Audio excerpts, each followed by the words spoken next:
கர்த்தருடைய பரிசுத்த நாமத்திற்கு மகிமை உண்டாகட்டும். Glory be to the holy name of the Lord.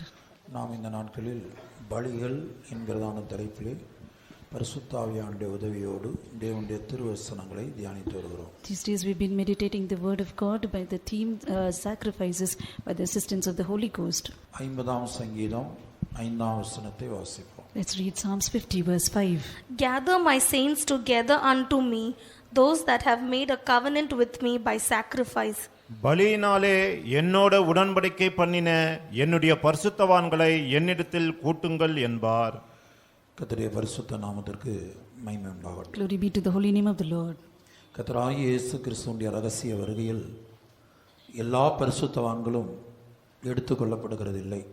All saints of God will not be taken up in the secret coming of Lord Jesus Christ. இயேசுவின் ரகசிய வருகையில் இயேசுவினுடைய பரிசுத்தவான்கள் மாத்திரமே எடுத்துக்கொள்ளப்படுகிறார்கள். The secret coming of Lord Jesus Christ, only the saints of Jesus will be taken up. நாம் வேதத்திலே இரண்டு விதமான பரிசுத்தவான்களை பார்க்கிறோம். In the scriptures we read about two types of saints. ஒன்று இயேசுவின் இரத்தத்தினால் பரிசுத்தமாக்கப்பட்ட பொதுவான பரிசுத்தவான்கள். One are the common saints who are sanctified by the blood of Jesus. எபிரேயர் 10ஆம் அதிகாரம் 10ஆம் வசனத்திலே இயேசு கிறிஸ்துவினுடைய சரீரம் ஒரே தரம் பலியிடப்பட்டதினாலே அந்த சித்தத்தின்படி நாம் பரிசுத்தமாக்கப்பட்டிருக்கிறோம் என்று படிக்கிறோம். In Hebrews chapter 10 verse 10 we read, by the blood that is sanctified through the death of Jesus once for all.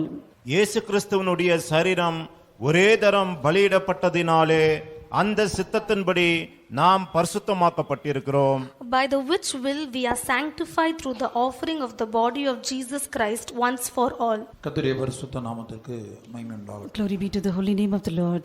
எபேசியர் 1ஆம் அதிகாரம் 1ஆம் வசனத்திலே In Ephesians chapter 1 verse 1, தேவனுடைய சித்தத்தினாலே இயேசு கிறிஸ்துவினுடைய அப்போஸ்தலனாகிய பவுல் எபேசுவிலே கிறிஸ்து இயேசுவுக்குள் விசுவாசிகளாயிருக்கிற பரிசுத்தவான்களுக்கு எழுதுகிறதாவது, Paul, an apostle of Jesus Christ, by the will of God, to the saints which are at Ephesus and to the faithful in Christ Jesus. விசுவாசிகளாய் இருக்கிற பரிசுத்தவான்கள் என்று நாம் இங்கே படிக்கிறோம். here we read about the believers who are called saints. ஆகவே பரிசுத்தவான்கள் என்று சொல்லக்கூடிய ஒரு கூட்டம் வேதத்தில் இருக்கிறது. Therefore there is a group of people called saints in the scriptures. அது ஊழியர்கள் மத்தியிலும் இருக்கிறது, விசுவாசிகள் மத்தியிலும் இருக்கிறது. It's amidst the believers and the servants of God. ஆனால் இந்த பரிசுத்தவான்கள் என்கிற ஒரு தகுதி இருந்தால் மட்டும் போதாது. But just a worthiness being called as saint is not enough.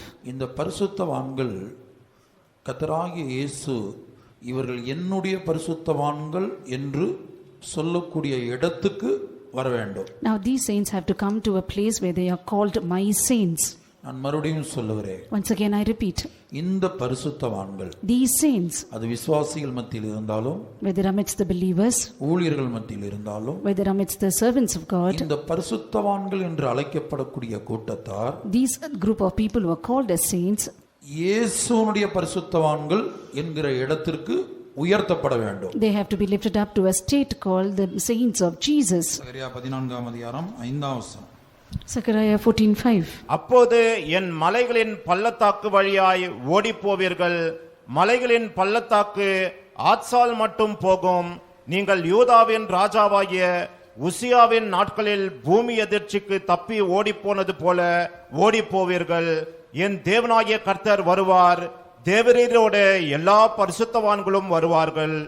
And ye shall flee to the valley of the mountains, for the valley of the mountains shall reach unto Azel. Ye shall flee like as ye fled from before the earthquake in the days of Uzziah king of Judah.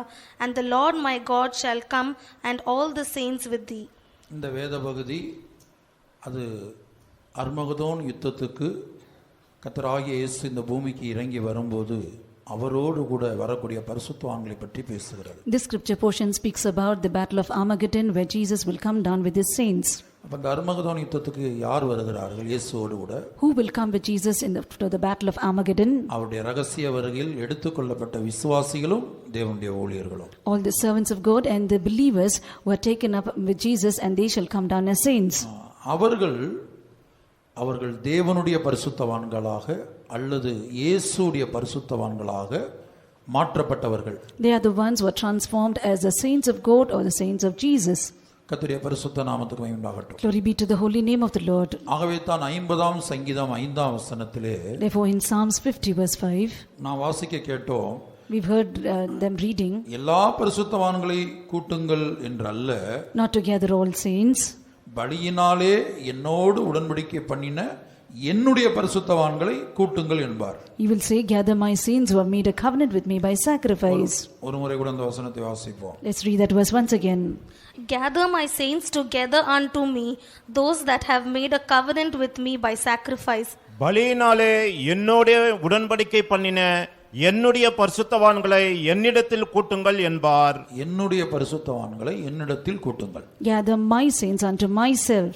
பலியினால் யார் அவரோடு உடன்படிக்கை பண்ணி ஜீவிக்கிறார்களோ அவர்கள்தான் அவருடைய பரிசுத்தவான்களாக மாறுகிறார்கள். Those who live a life making a covenant by sacrifice, only they will be called as his saints. கர்த்தருடைய பரிசுத்த நாமத்துக்கு மகிமை உண்டாகட்டும். Glory be to the holy name of the Lord. பழைய ஏற்பாட்டு காலத்திலே பல்வேறு விதமான பலிகள் செலுத்தப்பட்டு வந்தது. In the Old Testament we see that different sacrifices were offered. ஒவ்வொரு பலியும் கர்த்தராகிய இயேசு கிறிஸ்துவுக்கு நிழலாட்டமாக இருக்கிறது. Each sacrifice is a shadow for Lord Jesus Christ. நாம் இந்த நாட்களிலே நியாயப்பிரமாண காலத்தில் செலுத்தப்பட்டு வந்த பெரிய பலிகளில் இரண்டாவது பலியை தியானித்து வருகிறோம். These days we've been meditating about the second sacrifice which was offered as major sacrifices which was offered in the period of law. கர்த்தருடைய பரிசுத்த நாமத்துக்கு மகிமை உண்டாகட்டும். Glory be to the holy name of the Lord. நியாயப்பிரமாண காலத்தில் செலுத்தப்பட்டு வந்த which was offered in the period of law. பெரிய பலிகளில் இரண்டாவது பலிதான் இந்த போஜன பலி. Meat offering is a second offering that was offered amidst those 5 major offerings. இந்த போஜன பலி என்பது ஒரே வார்த்தையில் சொல்ல வேண்டுமானால் தேவனுடைய சித்தத்திற்காக அந்த சித்தத்தை நிறைவேற்றி முடிப்பதற்காக பலியாக மாறுகிறவர்கள். Now when we say meat offering in one word is for the sake of the will of God, those were offered as a sacrifice. கர்த்தருடைய பரிசுத்த நாமத்திற்கு மகிமை உண்டாகட்டும். Glory be to the holy name of the Lord. இதை தான் இயேசு சொல்லுகிறார், என்னை அனுப்பினவருடைய சித்தத்தின்படி செய்து அவருடைய கிரியையை முடிப்பதே என்னுடைய போஜனமாய் இருக்கிறது. That is what Jesus says, my meat is to do the will of him that sent me and to finish it. கர்த்தருடைய பரிசுத்த நாமத்திற்கு மகிமை உண்டாகட்டும். Glory be to the holy name of the Lord. அப்ப இந்த போஜன பலியை குறித்து நாம் தெளிவாக அறிந்திருக்க வேண்டியது அவசியமாய் இருக்கிறது. It is very necessary that we understand very clearly about this meat offering. ஏனென்றால் மத்தேயு 7ஆம் அதிகாரம் 21ஆம் வசனம் முதல் நாம் கடந்த நாட்களில் பலமுறை வாசித்து விட்டோம். Many a times in the past days we've read this scripture portion, Matthew 7:21. பரலோகத்தில் இருக்கிற பிதாவின் சித்தத்தின்படி செய்கிறவன் எவனோ அவன்தான் பரலோக ராஜ்யத்தில் பிரவேசிப்பான் என்று இயேசு தெளிவாக சொல்லி இருக்கிறார். Jesus very clearly has said that he that doeth the will of my Father which is in heaven will be able to enter into the kingdom of heaven. இந்த பூமியிலே கர்த்தருடைய நாமத்துக்காக நாம் செய்கிற ஊழியங்கள் விஷயமல்ல. On this earth the ministry that we do for the Lord is not a matter. அந்த ஊழியங்களை நாம் எப்படி செய்கிறோம் என்பதுதான் தேவனுடைய பார்வையில் ஒரு விஷயமாக இருக்கிறது. But what it matters in the sight of the Lord is those ministries how we do. அது தீர்க்கதரிசனம் சொல்லுகிற ஊழியமாக இருந்தாலும், whether it be ministry of prophesying, அற்புதங்கள் அடையாளங்கள் செய்வதாக இருந்தாலும், whether it be to do signs and wonders, பிசாசுகளை துரத்துவதாக இருந்தாலும், whether it to be cast out demons, ஜெபிப்பதாக இருந்தாலும், whether it to be pray, இவை எல்லாவற்றையும் பரலோகத்தில் இருக்கிற பிதாவின் சித்தத்தின்படி செய்யாவிட்டால், if we don't do all of these according to the will of the Father which is in heaven, இவை அல்லாமல் வேறு பல ஊழியங்களும் இந்த பூமியிலே இருக்கிறது. other than these there are other ministries on this world. சிறிதும் பெரிதுமான எந்த ஒரு ஊழியத்தை செய்தாலும், whether we do small or great ministries, இல்ல பூமியிலே நீங்கள் வாழ்கிற இந்த வாழ்க்கையானது தேவ சித்தத்தின்படி இல்லாவிட்டால், or the life that you live on this world, if it is not according to the will of God, அங்கே இயேசு சொல்லுகிறார், அவர்களை பார்த்து அக்கிரம செய்கைக்காரரே என்னை விட்டு அகன்று போங்கள், நான் உங்களை அறியேன் என்று அவருடைய ரகசிய வருகையின் போது அவர் சொல்லுவார். at the secret coming of his coming, he will say that ye are workers of iniquity, depart from me. நான் உங்களை அறியேன். I know you not. கர்த்தருடைய பரிசுத்த நாமத்துக்கு உண்டாகும். Glory be to the holy name of the Lord. ஆகவே நம்முடைய ஒவ்வொருடைய வாழ்க்கையிலும் நாம் தேவ சித்தத்தை நிறைவேற்றி முடிப்பதற்காக நாம் பலியாக மாற வேண்டியது அவசியமாக இருக்கிறது. Therefore even in our life it is necessary that we turn out to be a sacrifice for the sake of the will of God. இந்த தேவ சித்தத்துக்காக பலியாக மாறுகிற விஷயத்தில் நாம் சில உதாரணங்களை பழைய ஏற்பாட்டிலிருந்து ஒவ்வொரு கூட்டத்திலும் பழைய ஏற்பாட்டு பரிசுத்தவான்களுடைய வாழ்க்கையிலிருந்து தியானித்து வருகிறோம். Now becoming a sacrifice for the sake of the will of God from the Old Testament, we've been learning certain examples of certain lives. கர்த்தருடைய பரிசுத்த நாமத்துக்கு மகிமை உண்டாகட்டும். Glory be to the holy name of the Lord. ஒரு காரியத்தை நாம் தெளிவாக விளங்கிக் கொள்ள வேண்டும். One thing we should understand clearly. பழைய ஏற்பாட்டு பரிசுத்தவான்கள் ஒருவரும் புதிய எருசலேமிலோ சீயோனிலோ சுதந்தரிக்கப் போவதில்லை.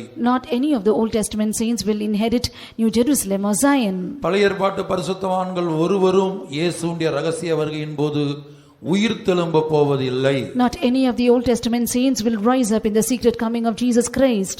பழைய ஏற்பாட்டு பரிசுத்தவான்கள் ஒருவரும் பரலோக ராஜ்யத்தில் பிரவேசிக்க போவதில்லை. Not any of the Old Testament saints would enter into the kingdom of heaven.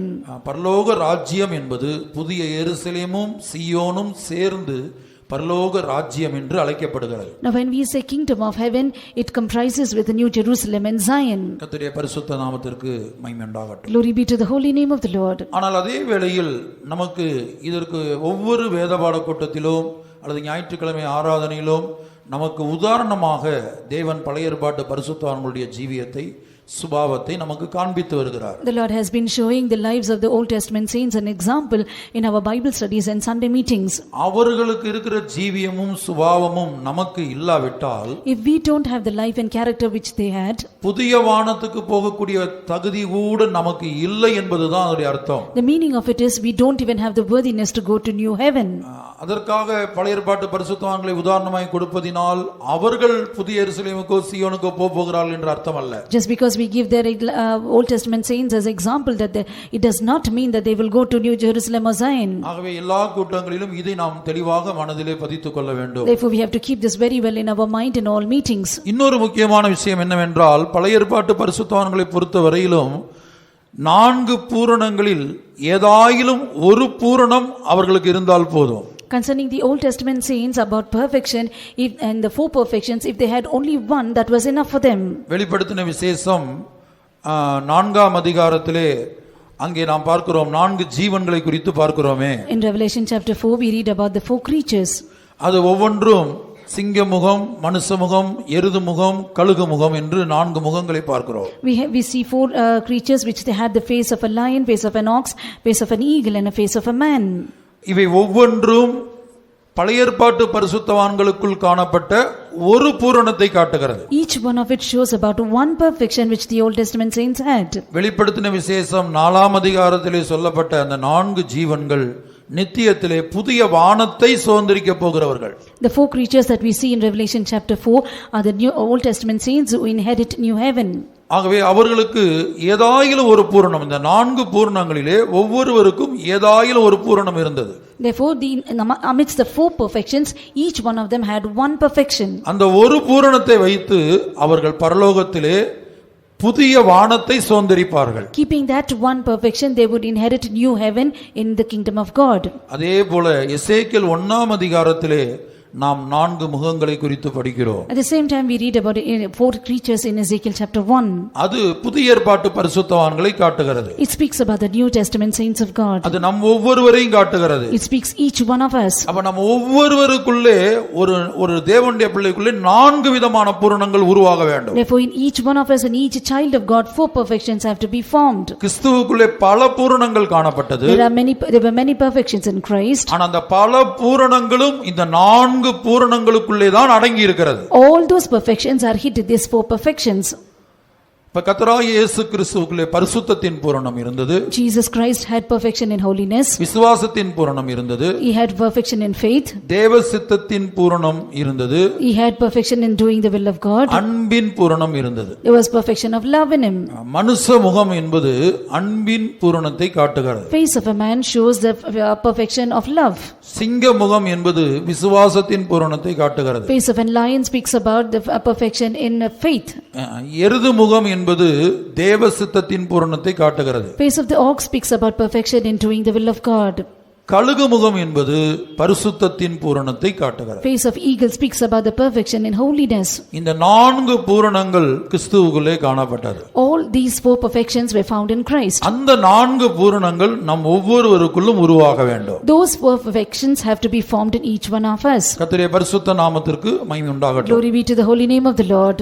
நான் மறுபடியும் சொல்கிறேன், பழைய ஏற்பாட்டு பரிசுத்தவான்கள் ஒரே ஒரு பூரணம் இருந்தால் போதும், அவர்கள் புதிய வானத்தை சுதந்தரிப்பார்கள் பரலோகத்தில். I repeat once again, if the Old Testament saints had one perfection, they would inherit a new heaven in the kingdom of God. ஆனால் நம்மை பொறுத்தவரையிலும் 4 பூரணங்களில் ஒரு பூரணம் நமக்குள் குறைந்தால் கூட நாம் புதிய எருசலேமையோ சீயோனையோ சுதந்தரிக்க முடியாது. Concerning us, if we lose even one perfection, we will not be able to inherit New Jerusalem and Zion. கர்த்தருடைய பரிசுத்த நாமத்திற்கு மகிமை உண்டாகட்டும். Glory be to the holy name of the Lord. ஆகவே நாம் போஜன பலியை குறித்து தியானித்து வருகிறோம். Therefore we've been meditating about meat offering. இந்த போஜன பலி என்பது தேவ சித்தத்தை காட்டுகிறது. Meat offering speaks about the will of God. இந்த தேவ சித்தத்தின் பூரணத்தை நாம் அடைய வேண்டும். We should attain the perfection of doing the will of God. தேவ சித்தத்தின் பூரணத்தை நாம் கண்டிப்பாக அடைந்தே தீர வேண்டும். Definitely, and we have to attain the perfection of will of God. எந்த காம்ப்ரமைஸுக்கும் எந்த அட்ஜஸ்ட்மென்ட்டுக்கு இதுல இடமில்லை. There is no place for any compromising or adjustment.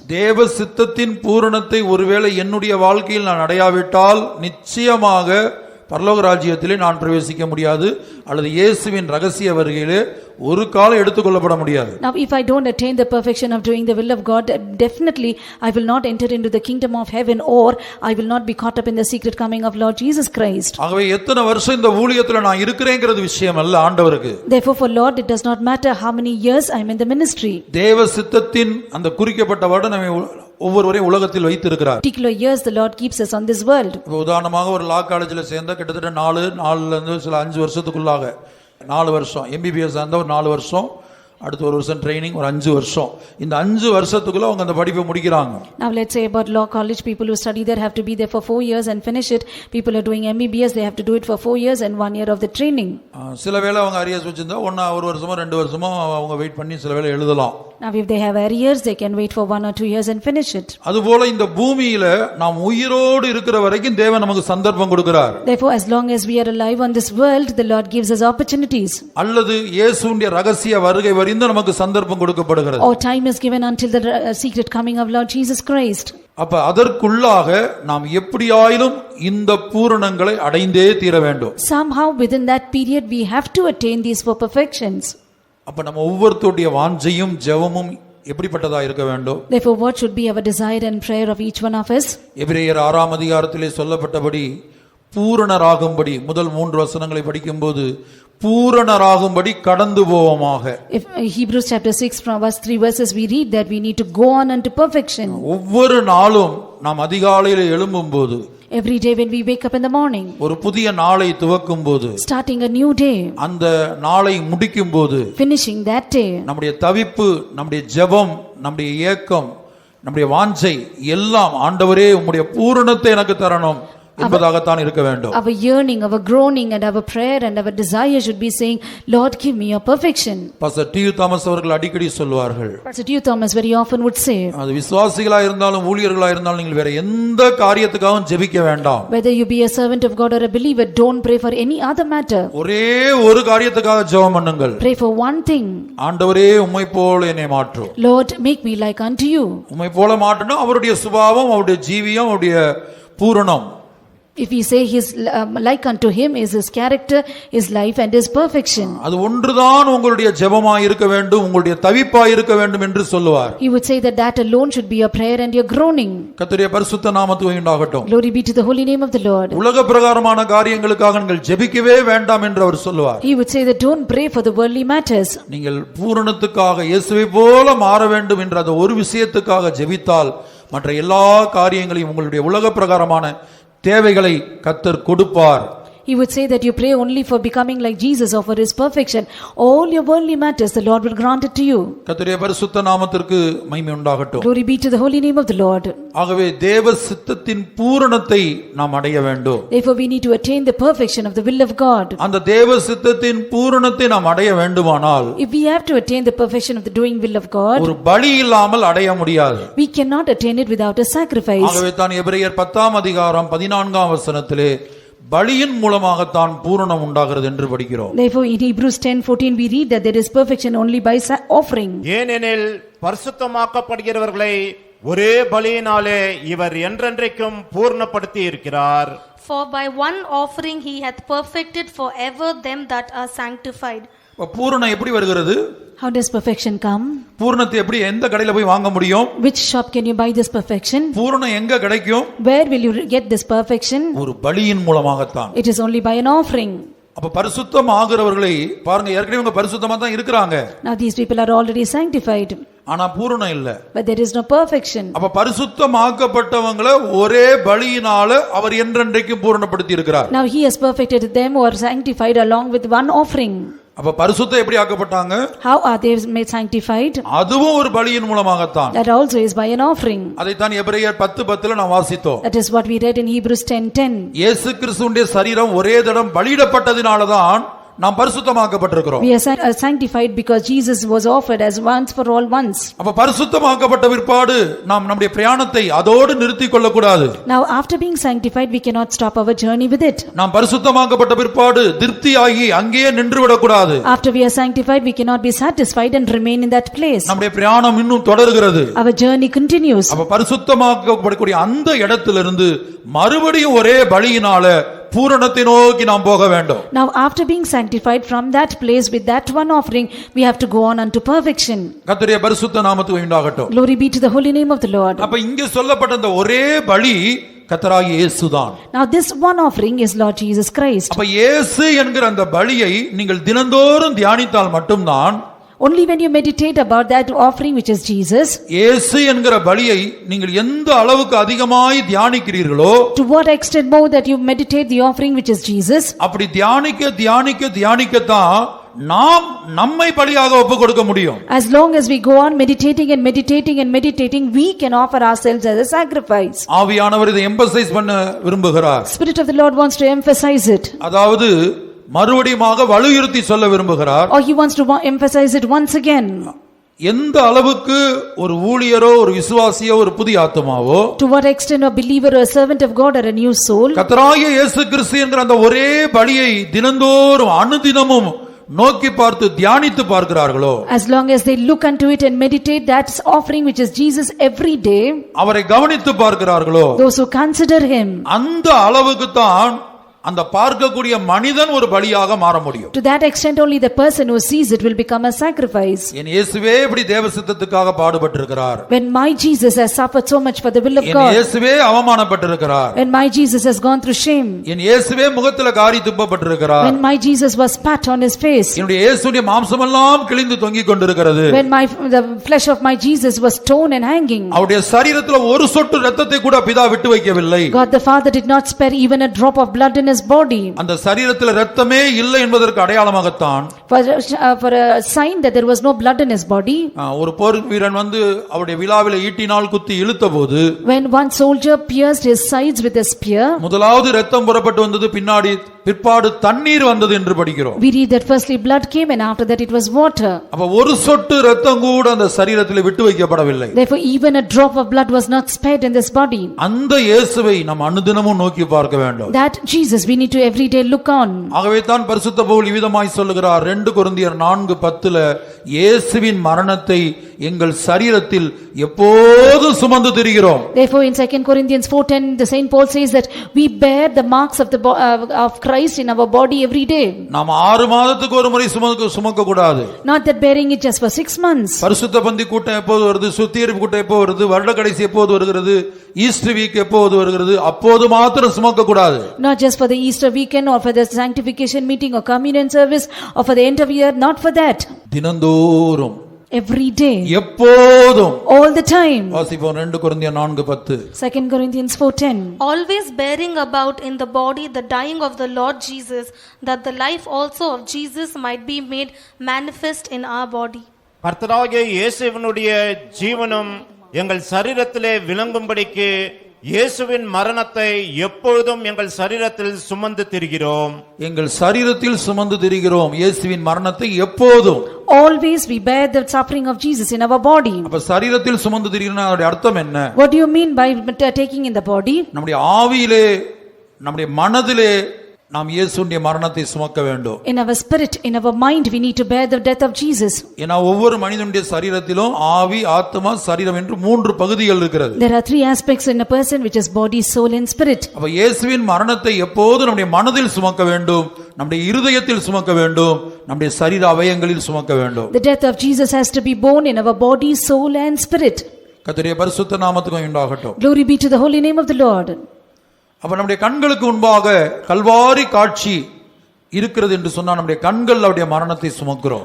When we are having the vision of Calvary always before us, which means we are bearing his death in our eyes. நம்முடைய கண்களில் இயேசுவின் மரணத்தை நாம் சுமப்போமானால், அந்த காட்சி நம்முடைய கண்களுக்கு முன்பாக எப்போது இருக்குமானால், இந்த உலக பிரகாரமான அசுத்தங்களை, அருவருப்புகளை, பாவங்களை இந்த கண்களினால் நாம் ஒரு நாளும் விரும்பி பார்க்க மாட்டோம். Now if we are always having the vision of Calvary before us, or bearing the death of Jesus in our eyes, then all these uncleanness and filthiness of the world, we would never want to see it. நம்முடைய செவிகளிலே கர்த்தராகிய இயேசு கிறிஸ்துவை நாம் சுமக்கக்கூடியவர்களாய், அவருடைய கல்வாரி மரணத்தை சுமக்கக்கூடியவர்களாய் இருப்போமானால், கர்த்தருக்கு பிரியமில்லாத, தேவ சித்தமில்லாத காரியங்களை நம்முடைய செவிகளிலே நாம் கேட்க மாட்டோம். Now if we are bearing the death of Jesus in our ears, which means that without the will of God and against the will of God, we will not hear anything with our ears.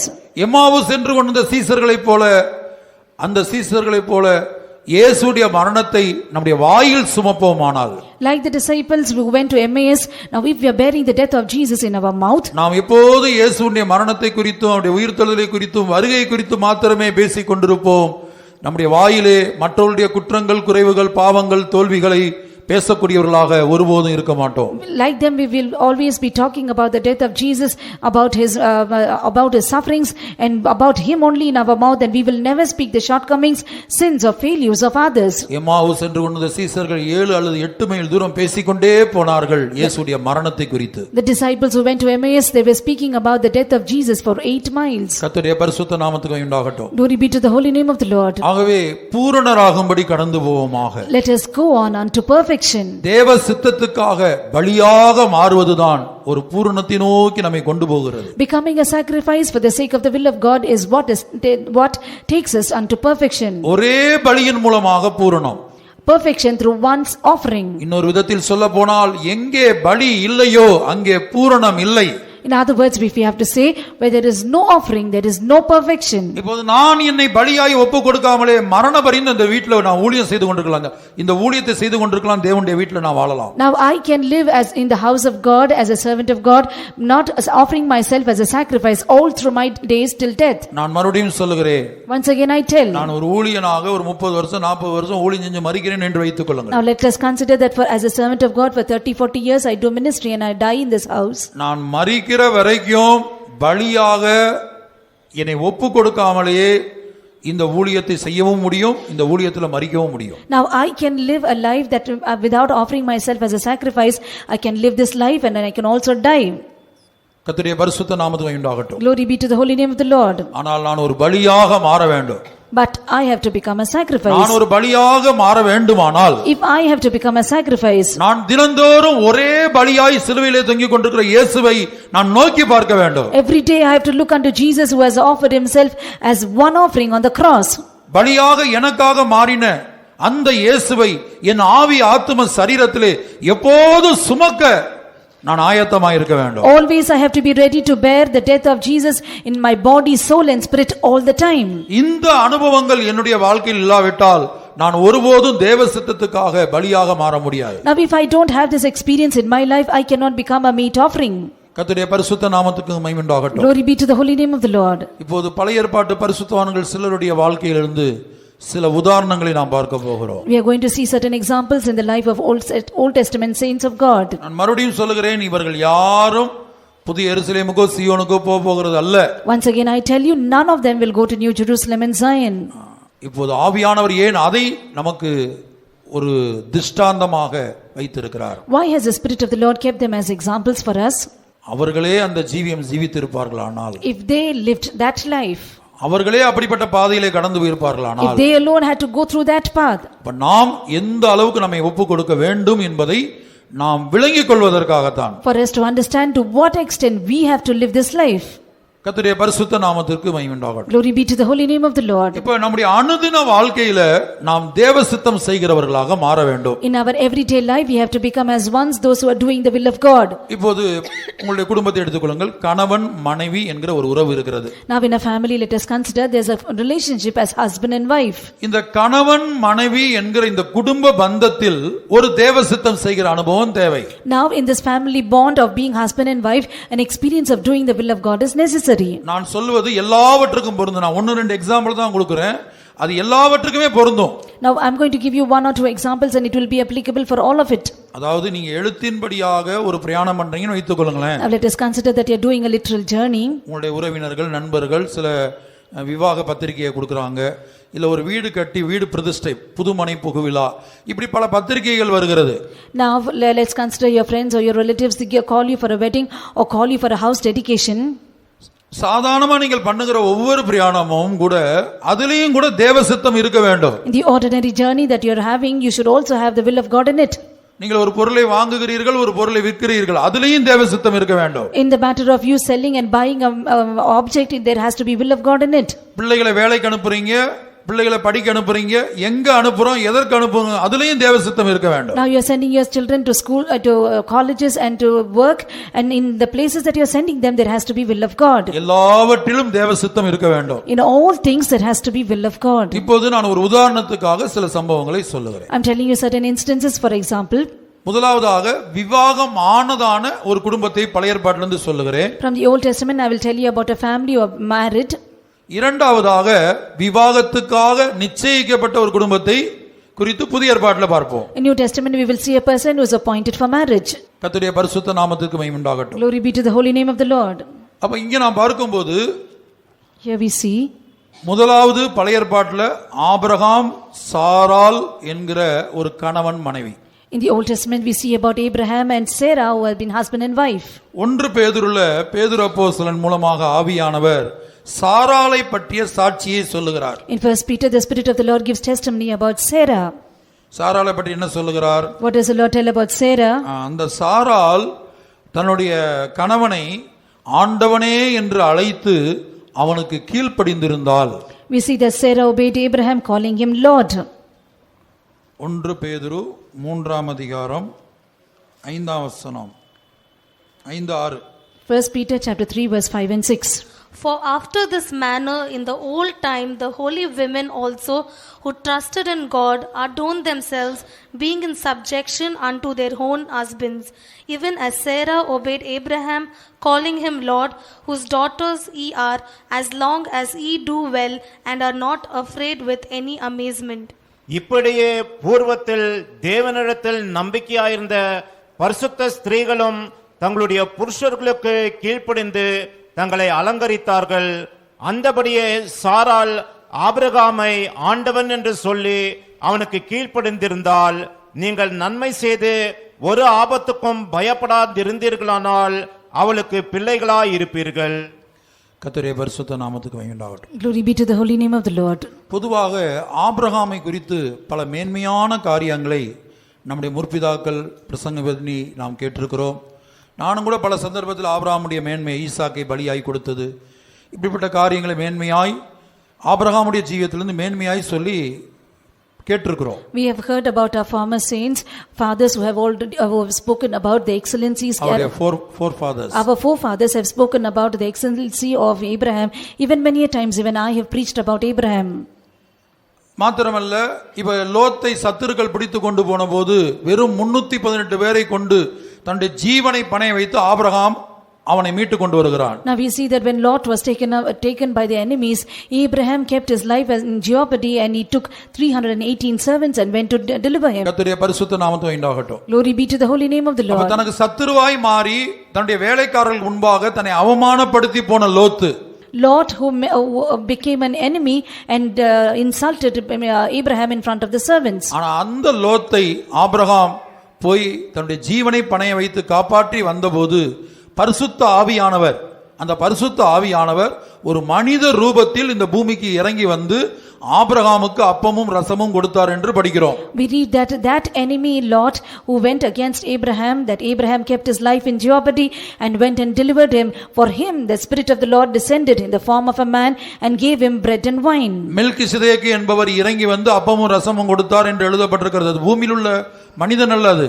Now we read that Melchizedek came down to the earth and he gave bread and wine to Abraham. It was not a human person. எபிரேயர் 7ஆம் அதிகாரத்தில் இந்த மெல்கிசேதேக்கு யார் என்றும் மாத்திரமல்ல Abraham அந்த மெல்கிசேதேக்குக்கு காணிக்கை கொடுத்ததான அந்த காரியத்தை குறித்தும் எபிரேய நிருபக்காரன் பேசுகிறார். The Hebrew writer in Hebrews chapter 7 he speaks about who Melchizedek is and what he gave to Abraham and what did Abraham give to him. Abraham காணிக்கை கொடுத்தான். Abraham gave offering to him. மெல்கிசேதேக்குக்கு. Unto Melchizedek. அதை குறித்து அவர் விவரித்து எழுதுகிறார். He writes it clearly in that. அப்ப இப்படி எத்தனையோ விசேஷங்கள் ஆபிரகாமுக்குள்ள இருக்கிறது. Abraham had so many excellencies in him. ஆனா ஒரு கணவன் மனைவி என்கிற ஒரு உறவை எடுத்துக்கொள்வோமானால், Now when we take a relationship called husband and wife, அந்த கணவன் மனைவி என்கிற அந்த உறவுல ஆபிரகாம் ஒருபோதும் ஒரு நல்ல கணவனாக நல்ல புருஷனாக ஒரு உத்தம புருஷனாக இருந்ததே இல்லை. Now when we take a relationship of a husband and wife, we see that Abraham was not a good husband. He was not an upright person. கர்த்தருடைய பரிசுத்த நாமத்துக்கு மகிமை உண்டாகட்டும். Glory be to the holy name of the Lord. ரெண்டு சந்தர்ப்பங்களை நாம் பார்ப்போம். Let us see two incidences. ஆதியாகமம் 12ஆம் அதிகாரத்திலே In Genesis chapter 12, இவன் தன்னுடைய மனைவியை அழைத்து கொண்டு ஒரு பிரயாணம் புறப்பட்டு போகும்போது, when he took his wife and went on a journey, மனைவியினிடத்தில் சொல்லுகிறான், he tells his wife, உன்னை யார் கேட்டாலும் நீ எனக்கு மனைவி என்று சொல்லக்கூடாது. Now don't tell anybody who asks you that you are my wife. நீ ஒரு பார்வைக்கு அழகுள்ள ஸ்திரியா இருக்கிறதுனால, because you are beautiful to look, உன்னை உயிரோட வச்சு என்னைய கொன்றுவாங்க. They will keep you alive and kill me. அதனால நீ எனக்கு மனைவின்னு சொல்லாத, என் சகோதரி என்று சொல். Therefore don't tell my wife and just call yourself my sister. ஒரு உறவு முறையில சகோதரி அவள் இருக்கலாம். In a relationship manner she could be his sister.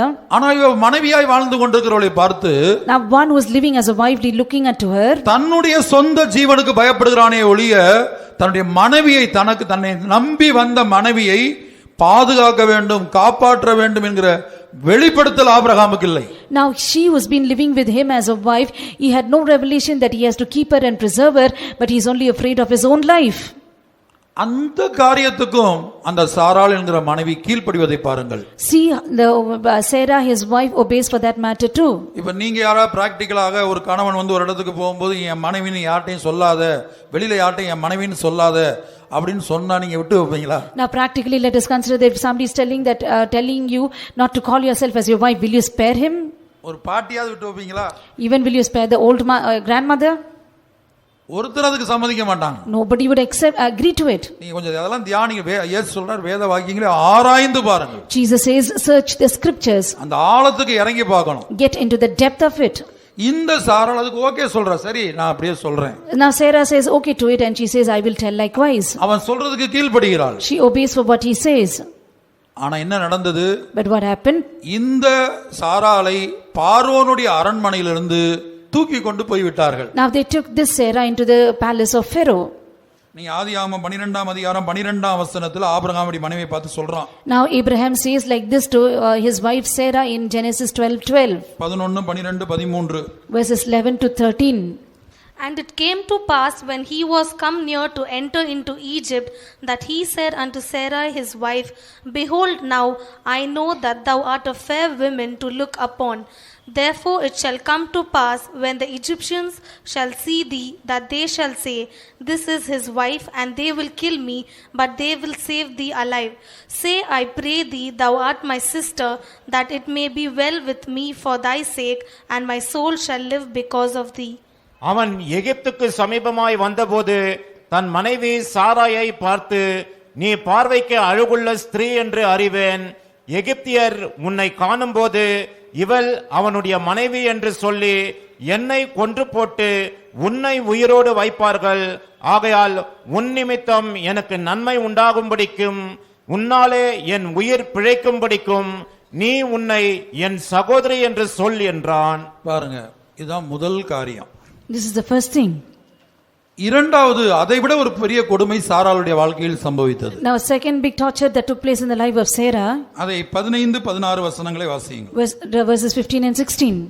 The princess also of Pharaoh saw her and commended her before Pharaoh, and the woman was taken into Pharaoh's house. And he entreated Abram well for her sake, and he had sheep and oxen, and he asses and men servants and maid servants, and she asses and camels. பார்வோனுடைய பிரபுக்களும் அவளை கண்டு பார்வோனுக்கு முன்பாக அவளை புகழ்ந்தார்கள். அப்போது அந்த ஸ்திரீ பார்வோனுடைய அரமனைக்கு கொண்டு போகப்பட்டாள். அவள் நிமித்தம் அவன் ஆபிராமுக்கு தயை பாராட்டினான். அவனுக்கு ஆடு மாடுகளும் கழுதைகளும் வேலைக்காரரும் வேலைக்காரிகளும் கோழிகை கழுதைகளும் ஒட்டகங்களும் கிடைத்தது. யோசித்து பாருங்க, மனைவியை சத்துரு தூக்கிட்டு போய் அங்க வச்சுட்டான். Now enemy has taken the wife and gone. இப்ப சாராள் சத்துருடைய அரண்மனையில இருக்கிறா, மனைவி அங்க இருக்கிறா. Wife or Sarah is in the palace of the enemy.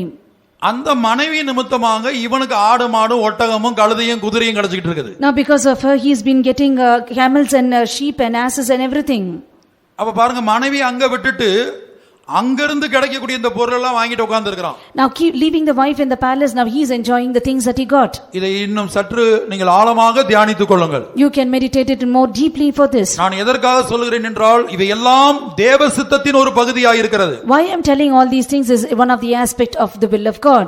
மனைவியை பிரிந்து இப்படிப்பட்ட பாதையில் இப்படிப்பட்ட அவமானத்தில் போக வேண்டியது ஆபிரகாமை பொறுத்த வரைக்கும் தேவ சித்தம். Now it was the concerning Abraham, it was for him to go to get separated from his wife and go through this reproach as the will of God. ஆபிரகாமை போன்ற ஒரு புருஷனோடு ஜீவிக்க வேண்டிய சாராள் ஜீவிக்க வேண்டிய ஒரு நிர்பந்தம் அல்லது ஒப்பு கொடுக்க வேண்டிய அனுபவம், இப்படிப்பட்ட ஒரு புருஷனோடு வாழ வேண்டிய ஒரு சூழ்நிலை சாராளுக்கு நியமிக்கப்பட்ட தேவ சித்தம். Now like constrainment to live with a man called Abraham or go through a path like this with him was the will of God concerning Sarah. இன்றைக்கு நீங்க பாத்தீங்கன்னா நம்முடைய சபையிலும் சரி, வெளியிலும் சரி, உலகத்திலும் சரி, ஒரு சின்ன காரியத்தின் நிமித்தமாக கணவனும் மனைவியும் சேர்ந்து இருக்க முடியாது. 1 வருஷம் 2 வருஷம் வாழ்ந்து விட்டு, ஏன் 8 மாதங்கள் வாழ்ந்து விட்டு விவாகரத்து வேண்டும் என்று வந்து நிற்கிறார்கள். Now even when we consider in our church or even the outside world with small matters, husband and wife are not able to live together for 2 years or 3 years after they've been together, or even after being 8 months together they want a divorce. பல குடும்பங்களிலே கணவனை மனைவிமார்கள் நடத்தி கொண்டிருப்பதை நம்முடைய சபையிலும் பார்க்கலாம், உலகத்திலும் பார்க்கலாம். Now even in our church and in the world we can see in many places how the husbands lead their wives. தேவ சித்தம் என்று சொல்லுவது கணவனுக்கு கீழ்ப்படிந்திருப்பது. When we say will of God is to obey the husband. ஒரே ஒரு காரியத்துல மட்டும் உங்களுக்கு வேதம் ஒரு சுதந்திரத்தை கொடுக்கிறது. Now in one matter only the scripture gives you a freedom. நீங்கள் எப்போது கணவனை மீறலாம்? When can you transgress your husband? ஒருவேளை உங்களுடைய கணவன் ரட்சிக்கப்படாதவர்களாய் இருந்தால், Now if your husband is an unsaved person, உங்களை தேவ சித்தத்துக்கு மாறாக தேவனுக்கு விரோதமாக ஏதாவது ஒரு காரியத்தை செய்ய சொன்னால், if they ask you to do against the will of God, against God, and ask you to do something, இப்போ கணவன் ரட்சிக்கப்படல, நீங்க விசுவாசியா இருக்கீங்க, அபிஷேகம் பண்ணப்பட்டீங்க, now your husband is not saved but you are saved and you have received Holy Spirit, அவர் ஒரு விக்கிரக கோயிலுக்கு உங்களை கூப்பிட்டு நீ அங்க சாமி கும்பிடுன்னு சொன்னா, நீங்க அந்த விஷயத்துல நீங்க எதிர்த்து நிக்கலாம், அதை மீறலாம், கர்த்தருடைய வார்த்தையை மீறலாம். Now if your husband is asking you to go come you to the temple and ask you to bow down to an idol, in that matter you can resist him. ஒருவேளை உங்களுடைய கணவன் ஒரு விசுவாசியா இருக்கிறார், now if your husband is a believer, விசுவாசியா இருந்து அவரும் அபிஷேகம் பண்ணப்பட்டவராய் இருந்தும் சில வேளை சத்தியத்துக்கு விரோதமாக, உபதேசத்துக்கு விரோதமாக, தேவனுக்கு விரோதமாக உங்களை அவர் நடத்த ஆரம்பித்தால், அப்படிப்பட்ட காரியங்களுக்கு நீங்கள் மீறி ஜீவிக்கலாம். Now if he is a saved person who has received Holy Spirit, now if he is going against the truth, against the doctrine, against God, and if he is making you do something, then in that matter you can resist.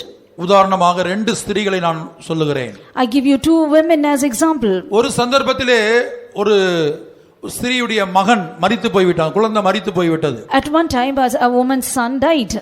அப்ப மரித்து போன விஷயத்தை அவள் தன்னுடைய கணவனுக்கு கூட முதல்ல சொல்லவே இல்லை. She did not even tell the death of her son to her husband also. கணவன்ட்ட அவள் சொல்லி அனுப்புறா, நான் போய் தேவனுடைய மனிதனை சந்திக்க வேண்டும், அதற்கேற்ற ஆயத்தத்தை எனக்கு செய்து கொடு. She tells the husband saying that I want to meet the man of God, make arrangements for it.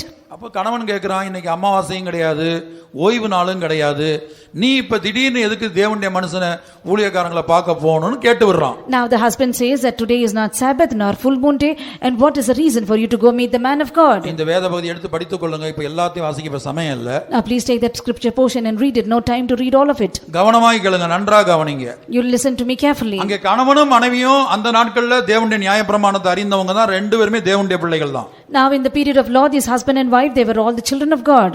பிள்ளை மரித்து போய்விட்டது. The son is dead. பிள்ளை மரித்து போச்சுங்கிற செய்தி அவ கணவனுக்கு சொல்லல. She did not tell the matter of the son being dead to the husband. மரித்த பிள்ளையை வீட்ல வச்சிட்டு இப்ப என்ன சொல்றா, நான் போய் தேவனுடைய மனிதனை பார்க்கணும்னு சொல்றா. Now leaving the dead child in the house, she says, I want to go and meet the man of God. ஏனென்றால் அந்த தேவனுடைய மனிதனுடைய ஜெபத்தினால தான் இந்த பிள்ளையே கிடைத்தது. பிள்ளை இல்லாம இருந்தது இவங்களுக்கு. Because they were not without a child, they did not have a child, and because of that man of God, they had got this child. அப்ப கணவன் கேக்குறான் பாருங்க, யார்ட்ட சொல்லி, ஒரு வேலைக்காரன்ட்ட சொல்லி அனுப்புறா. Now the wife is sending through the servant. அந்த வேலைக்காரன்ட்ட இவன் கேக்குறான், இன்னைக்கு ஓய்வு நாளும் கிடையாது, இன்னைக்கு அமாவாசையும் கிடையாது, இன்றைக்கு ஏன் தேவனுடைய மனிதனை போய் சந்திக்க வேண்டும்? Now he is asking the servant, saying, now today is not Sabbath nor it is a full moon day, why should you go and meet the man of God? ஒருவேளை நீங்க பெய்தவங்க போனோம், யாராவது சிஸ்டர்ஸ் இல்ல ஏதாவது ஒரு வேலை செய்ய கூப்பிட்டுருக்காங்கன்னு வைத்துக்கொள்ளுங்க, ஒரு எக்ஸாம்பிளுக்கு. For example, you have to go to the faith home because sisters have called you for some work. அப்ப கணவன்ட்ட நீங்க சொல்லிட்டு பெய்தவங்கள சில வேலைகள் செய்ய வர்றீங்க. அப்ப அவங்க ஒருவேளை கேட்பாங்க, நீ பைபிள் ஸ்டடியும் கிடையாது, காத்துட்டும் கிடையாது, சண்டே சர்வீஸும் கிடையாது, பின்ன எதுக்கு நீ விசுவாச வீட்டுக்கு போற? Probably the husband may ask you, saying today is not Bible study, nor tarry meeting or Sunday meeting, why should you go to the faith home? அப்படி கேக்குறதுக்கு அது போல தான் அவன் கேக்குறான். Like that even this man is asking. அதுக்கு அந்த மனைவி கொடுத்த பதில் என்ன தெரியுமா? You know what is the answer which the wife gave? அதெல்லாம் எனக்கு தெரியும், நான் சொல்றத முதல்ல செய்யுன்னு சொல்றா. எனக்கு நான் போய் பார்க்கணும், அதுக்கு ஆயத்தப்படுத்து. I know all of it, but you just make arrangements for me to go and meet him. அப்ப கூட பிள்ளை மரித்து போய் விட்டது, அதன் நிமித்தமாகத்தான் நான் தேவனுடைய மனிதனை பார்க்க போகிறேன் என்று சொல்லவில்லை. Even at that time she did not tell that the child is died and for that sake I am meeting the man of God. அப்ப இதுல இருந்து என்ன தெரியுது, அந்த இடத்துக்கு இப்ப போய் தேவனுடைய மனிதனை மனைவி பார்ப்பது அந்த புருஷனுக்கு பிடிக்கல, அதனால தான் அவன் இந்த கேள்வி கேக்குறான். Which means that the husband did not like the wife going and meeting the man of God at that moment. 2 Kings 2 ராஜாக்கள் 4 அதிகாரம் 22-23. And she called unto her husband and said, Send me, I pray thee, one of the young men and one of the asses, that I may run to the man of God and come again. And he said, Wherefore wilt thou go to him today? It is neither new moon nor Sabbath. And she said, It shall be well. தன் புருஷனிடத்தில் ஆள் அனுப்பி, நான் சீக்கிரமாய் தேவனுடைய மனுஷன் இருக்கும் இடம் மட்டும் போய் வரும்படிக்கு வேலைக்காரரில் ஒருவனையும் ஒரு கழுதையையும் எனக்கு அனுப்ப வேண்டும் என்று சொன்னால், அப்போது அவன், இது அமாவாசையும் அல்ல, ஓய்வு நாளும் அல்லவே, நீ இன்றைக்கு அவரிடத்திற்கு போக வேண்டியது என்ன என்று கேட்க சொன்னான். அதற்கு அவள், எல்லாம் சரிதான், நான் போக வேண்டியது இருக்கிறது என்று சொல்லி அனுப்பி, சொல்லி அனுப்பினே அடுத்து பாருங்க, அந்த புருஷன் நல்ல புருஷன், உடனே ஏற்பாடு பண்ணி அனுப்பிட்டான். Now this husband was a good man, he made arrangements and sent her. இது ஒரு சந்தர்ப்பம். இந்த இடத்துல பாருங்க, அப்ப புருஷனுடைய மனது இந்த நேரத்தில் அங்க போக வேண்டியது இல்ல. அவனுடைய மனதில் என்ன, ஒரு ஓய்வு நாளுக்கு போனா போதும், ஒரு அமாவாசை அன்னைக்கு போனா போதும், மத்த நாள் போக வேண்டிய அவசியம் இல்ல. Now what was in the mind of the husband was not to go at any time, but to go only on Sabbath and full moon. அப்ப இந்த இடத்துல மனைவி வந்து கணவனுடைய வார்த்தையை மீறி தான் போறா, மனதை மீறி தான் போறா. Here the wife, she transfers the husband and she goes. ஆகவே தான் எபேசியர்ல படிக்கிறோம், Therefore we read in Ephesians, நாம் எந்த காரியத்திலையும் கர்த்தருக்குள் கீழ்ப்படியணும். in whichever matter we have to obey in the Lord. பிள்ளைகளே, உங்கள் பெற்றாருக்கு கர்த்தருக்குள் கீழ்ப்படியுங்கள். Children, obey your parents in the Lord. எபேசியர் 6:1. Ephesians 6:1. Children, obey your parents in the Lord, for this is right.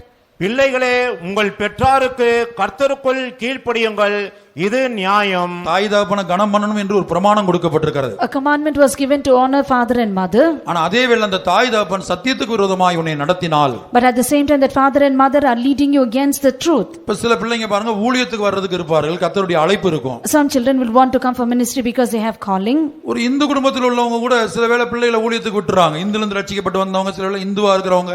Some of them, those who are in Hindus or saved from Hindu background, even they allow their children for ministry. கர்த்தருடைய பரிசுத்த நாமத்துக்கு உண்டாகட்டும். Glory be to the holy name of the Lord. ஆனால் விசுவாசிகளாய் பல வருடங்களாக இருக்கிறவர்கள் தங்களுடைய பிள்ளைகளை ஊழியத்துக்கு அனுப்புவதற்கு சில வேளை தடை உண்டாக்குவார்கள். Now some believers, though being believers for so many years, they will hinder their children to go for ministry. அப்ப என் தாயையும் தகப்பனையும் கனம் பண்ணணும்னு சொல்லிட்டு ஊழியத்துக்கு வராம அந்த பிள்ளை உட்கார்ந்து இருக்கிறது இல்ல. The child will not be seated saying, I have to honor my father and mother and not come for ministry. அப்ப குடும்பத்தை எதிர்த்து, உறவினர்களை எதிர்த்து, இந்த சமுதாயத்தை எதிர்த்து எல்லாத்தையும் தூக்கி எறிந்து அந்த பிள்ளைகள் தேவனுடைய ஊழியத்துக்கு வருவதை நாம் பார்க்கலாம். We see that the child resists the parents, resists the community, resists all the relatives and throw away everything and come for ministry. ஆகவே நாம் கர்த்தருக்குள் கீழ்ப்படிய வேண்டும். Therefore we need to obey in the Lord. இன்னொரு மனைவியை குறித்து நாம் பார்க்கும்போது அபிகாயிலை குறித்து படிக்கிறோம். Another wife we read about Abigail. அந்த அபிகாயிலும் கூட பாத்தீங்கன்னா தாவீது வந்து எத்தனையோ நன்மைகளை அந்த குடும்பத்துக்கு செய்திருந்தான். Abigail, when we read about that, we see that David had done so many good things for that family. ஆனா அபிகாயிலுடைய கணவன் நாபால், அவனுடைய பேருக்கு ஏற்றபடி நாபால் என்ற வார்த்தையினுடைய அர்த்தம் பைத்தியம். Now according to the name Nabal, he was a madman. அவன் வந்து ஒரு பைத்தியக்காரனை போல இருந்தான். He was like a mad person. நன்றி கெட்டவனாக நடந்து கொண்டான். He was an ungrateful person. தாவீது சில உதவிகளை கேட்டு அனுப்பினபோது, when David had asked him for some help, தாவீதின் மனிதர்களை தூஷித்து அனுப்பினான். he blasphemed the servants of David and sent them. தாவீதுக்கு உதவிகளை செய்ய மறுத்தான். He refused to do help to David. இதை நாபாலின் வேலைக்காரர்கள் போய் அபிகாயிலிடத்திலே சொன்னார்கள். Now the servants of Nabal, they went and told Abigail. அவர்கள் என்ன சொன்னார்கள்? What did they say? நாங்கள் வனாந்தரத்தில் இருந்த நாட்கள் எல்லாம், in the days when we were in the wilderness, அந்த தாவீதின் மனிதர்கள், the men of David, எங்களுக்கு பாதுகாப்பாய் இருந்தார்கள். they were as a defense unto us. எங்களுக்கு ஒரு மதிலாய் இருந்தார்கள். They were like a wall unto us. அவர்கள் எங்களை பாதுகாத்தார்கள், காப்பாற்றினார்கள். They kept us and preserved us. இப்போது அவர்கள் ஒரு உதவியை கேட்டு வந்தபோது, now when they have come asking us for a help, நம்முடைய எஜமானாகி அந்த நாபால் அவர்களை அவமதித்து தூஷித்து அனுப்பிவிட்டார். our master Nabal, he blasphemed and insulted and sent them. புருஷன் செய்த தவறை இந்த மனைவி கேட்டபோது, when the wife heard about the fault of the husband, புருஷனுக்கு தெரியாமல் தாவீதுக்கு பல நன்மைகளை செய்யும்படியாய் புறப்பட்டு போகிறாள். without the knowledge of the husband, she goes forward to do some help to David. மறுபக்கத்தில் என்ன நடந்தது என்றால், the other side what happened? இந்த செய்தியை தாவீது கேட்டபோது நாபாலை கொலை செய்வேன் என்ற தீர்மானத்தோடு அவன் புறப்பட்டு வருகிறான். now when David heard about this, he wanted to kill Nabal and now he is proceeding there to come. நாபாலை நோக்கி தாவீது புறப்பட்டு வருகிறான் கொலை செய்வதற்காக. now David is coming to kill Nabal.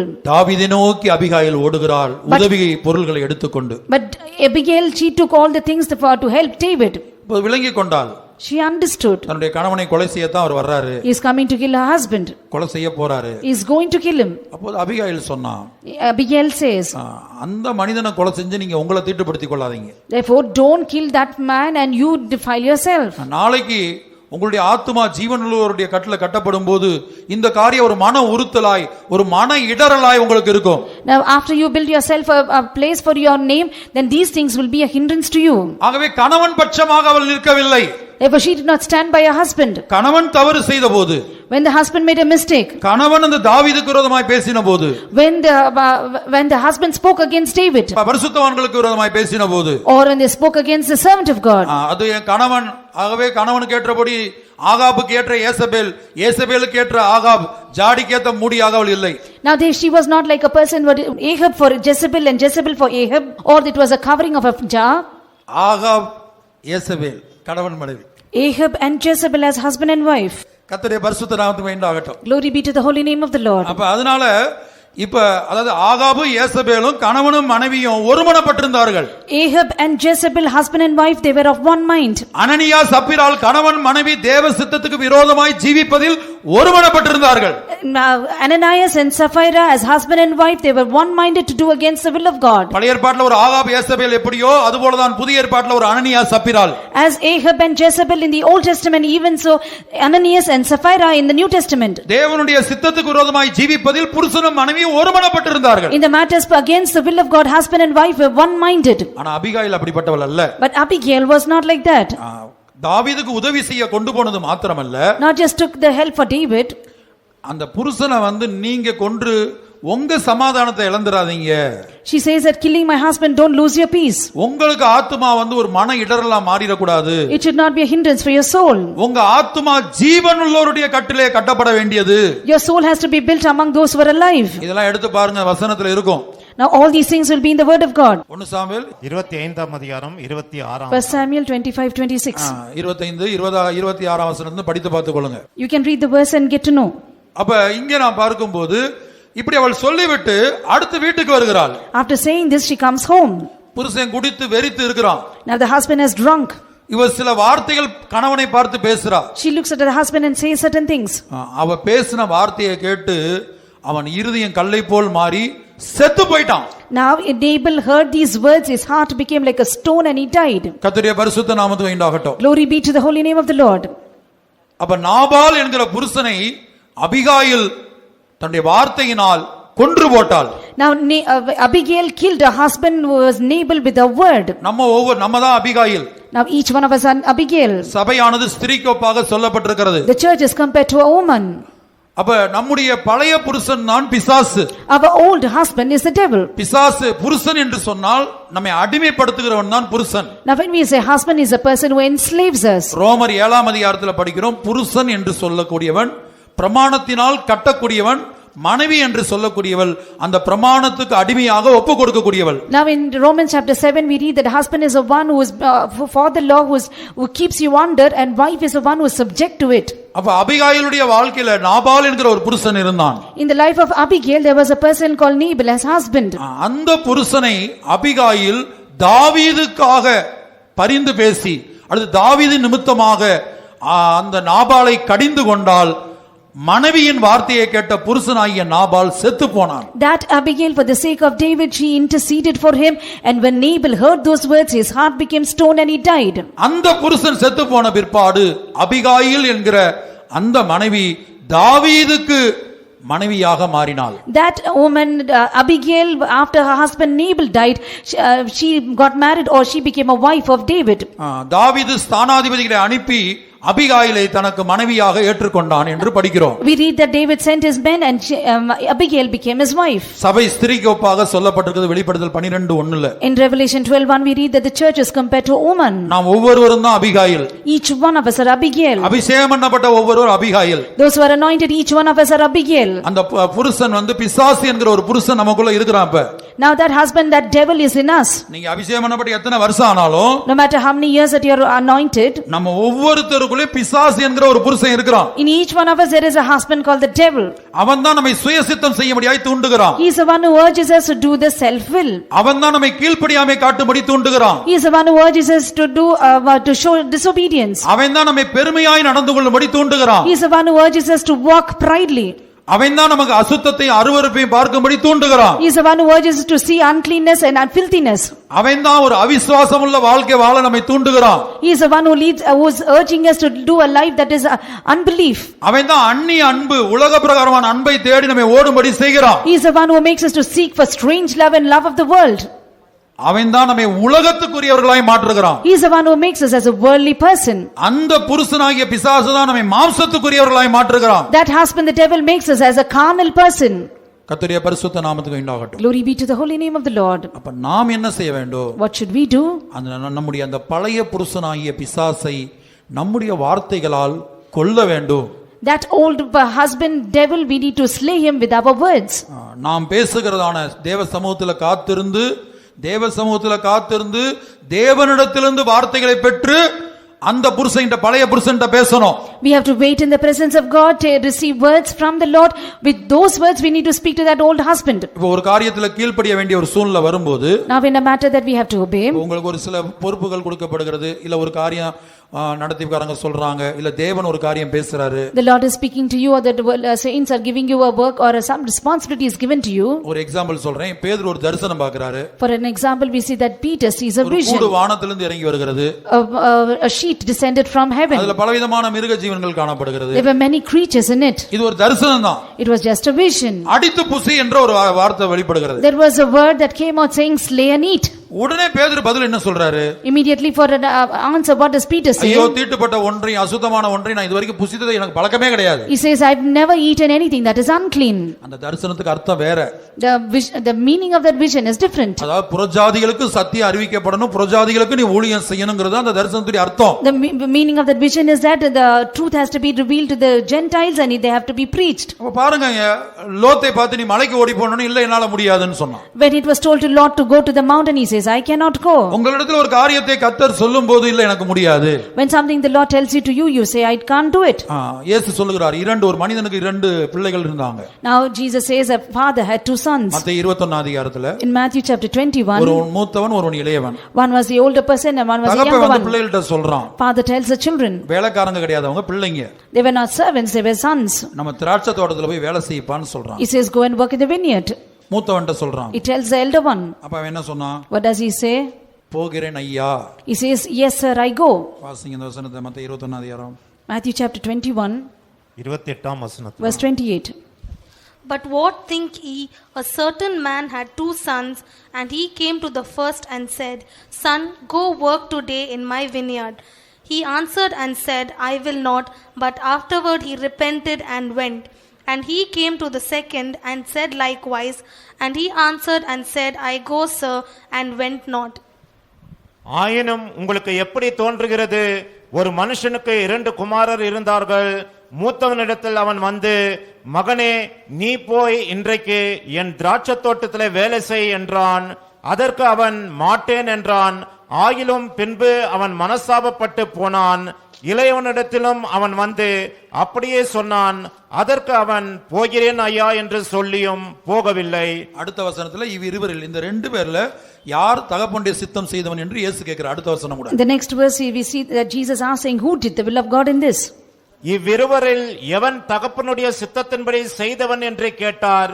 அதற்கு அவர்கள் மூத்தவன் தான் என்றார்கள். அதே வசனம் தான் 21ஆம் வசனம். இயேசு அவர்களை நோக்கி, ஆயக்காரரும் வேசிகளும் உங்களுக்கு முன்னே தேவனுடைய ராஜ்யத்தில் பிரவேசிக்கிறார்கள் என்று மெய்யாகவே உங்களுக்கு சொல்லுகிறேன். Whether of them twain did the will of his father, they say unto him the first.